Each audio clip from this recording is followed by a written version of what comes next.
Hey, it's Marco here. Today I'm talking about purchasing real estate in Croatia. Not a ton of information available online. If you look at some Facebook groups and some other forums, basically advice you're going to get is hire a lawyer to look over all the land title papers, permits for the construction of the home, etc. And that's very, very important. But I'm going to be talking about some of the more practical aspects of buying real estate in Croatia and some pitfalls. So first of all, today I'm going to start with parking. So classic situation in Dalmatia. I'm here at my parents' house in a seaside village on the island of Brač. This is my white Mazda 3.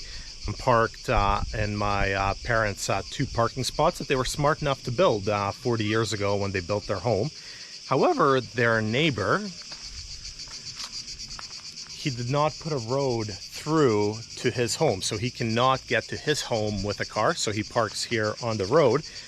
The worst part is when we're gone, since we're not often here, he parks on our two parking spots, which are our property. And a couple of times I've showed up here, asked him to move, and then an argument ensues. You know, he's been parking here forever. He's older than me. You know, I'm accustomed to being a real estate agent in Canada.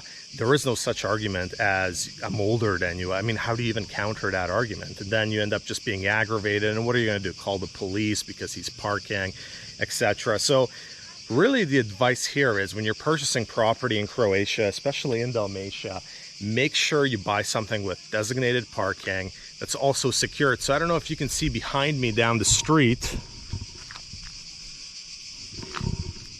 but all the properties on this street have a gate on their parking to prevent this problem. We haven't had a chance to install a gate, so we're always dealing with this problem. But make sure the parking is sorted out, make sure the parking is your property, and make sure it's gated. Otherwise, you will have problems with locals.